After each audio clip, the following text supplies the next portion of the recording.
फयाज़ भाई, लेकिन साबिक़ वज़ीर-ए-आज़म नवाज़ शरीफ साहब जब वापस आ रहे हैं तो ये भी कहा जा रहा है कि उनको प्रोटोकॉल मिलेगा। ठीक है, वो उनका ज़ाहिर है हक़ है, राइट है उनका, साबिक़ वज़ीर-ए-आज़म है, लेकिन साथ साथ वो एक एब्सकॉन्डर भी हैं, वो एक सज़ा याफ्ता मुजरिम भी हैं। वो अलग बात है कि उनकी ज़ाहिर है बेल हो गई है, लेकिन ऐसे में तनकीद हो रही है कि जी सरकारी मशीनरी जो है वो इस्तेमाल हो रही है एक सज़ा याफ्ता मुजरिम को जलसा करने की इजाज़त देने के लिए। यार देखो, बात ये है, आप बताओ 2018 का इलेक्शन सलमान भाई, उसमें जो फैसिलिटेट किया गया चेयरमैन तहरीक इंसाफ को और तहरीक इंसाफ को हर हवाले से, वो क्या चीज थी मुझे ये बताए ना। आप ये लेवल प्लेइंग फील्ड रोना रोते लेकिन हैं, टू रॉन्ग एक राइट तो नहीं बनाते ना। अगर उस वक्त गलत हुआ तो ये तो नहीं कहा जाए कि आज जस्टिफाई जो है वो किया जाए उसको।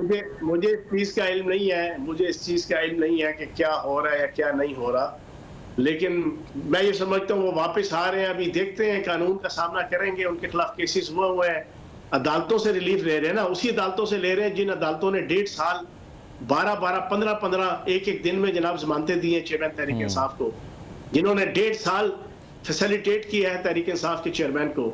जिस जनाब सुप्रीम कोर्ट के हेड ने जनाब गुड टू सी यू और आइए आपका इंतजार था, देर लगी आने में तुमको शुक्र है फिर भी आए तो वाले गाने गुनगुनाए थे, उसी चेयरमैन तहरीक इंसाफ के लिए जनाब मर्सिडीज कार जनाब पूरे पाकिस्तान की सत्यानाश बेड़ा गर्क करके पाकिस्तान की जनाब माशरत का और पाकिस्तान की चोले हला के 2 दिन बाद उसको जनाब मर्सिडीज कार के अंदर जनाब प्रोटोकॉल दिया जाता है। लेकिन जब 150-150 पौने 200 केसेस बनेंगे किसी के खिलाफ तो जाहिर है फिर जमानतें भी इसी हिसाब से होंगी ना कि 12-12 जमानतें एक ही दिन में होंगी, वो तो तादाद के हिसाब से।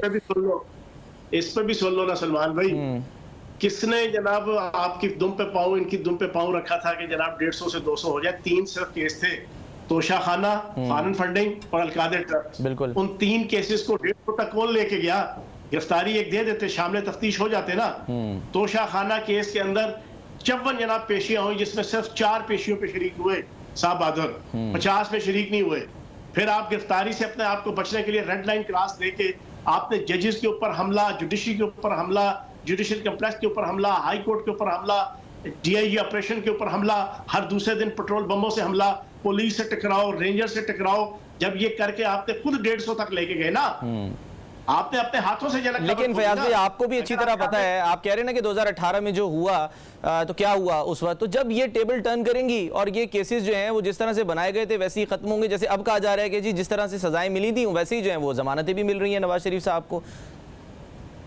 सर, यहाँ पाकिस्तान के अंदर कानून है गरीब का, अमीर पे लागू नहीं, गरीब तो पाबंद है, अमीर पे काबू नहीं। ये दहशतें, ये वहशतें, ये मतलबी सियासतें, बेरब सी ये जिंदगी, बेसिम सी मुसाफतें, ये कौन सा निज़ाम है? ये कोई इंतकाम है क्या? इसकी कोई हद भी है? ये सफर नातमाम है। जब पाकिस्तान की सजा याफ्ता आदमी अंदर देसी मुर्गी, देसी अंडे, देसी गोश्त और देसी घी खाएगा, जब अंदर जनाब सजा याफ्ता आदमी, उसके लिए मैं अंदर जेल काटूं तो मुझे 10/8 का जनाब कैद खाना मिले, और वो साहब जनाब कैद काटे तो उनके लिए 50-50 60-60 फुट दीवारें तोड़ के एक वसीओ अरीज किस्म का जनाब कैद खाना बनाया जाए, अटैच बाथ जनाब लगाए जाए, एक्सरसाइज मशीनें दी जाए, फिर जनाब देसी खाने दिए जाए, 4 किस्म के फल दिए जाए, उनसे भी पूछे कि वो क्या चीज है। ये सारों के साथ इसी तरह ही होता है भाईजान। आप रहे थे ना, आप रहे थे ना, टाइट होगा। आपके पास विजारत थी ना, आप ये उस वक्त कवानीन इतने सख्त बना देते कि आज फिर ये सब कुछ ना होता। भाईजान, हमने जो कवानीन बनाए उस कवानीन से हट के जनाब वीवीआईपी जेलें काट रहे हैं, चेयरमैन तहरीक इंसाफ भी काट रहे हैं, इससे पहले वालों ने भी काटी, ठीक है ना। तो ये सारों के साथ है ना। सिर्फ आप नवाज शरीफ साहब का रोना ना रोए। अगर आप नवाज शरीफ साहब का रोना रो रहे हैं, मैं उनकी पॉलिटिकल पार्टी का नहीं हूं ना, मैं उनकी पॉलिटिकल पार्टी का स्पोक्स पर्सन हूं, मैं तो उनका नाके दूं।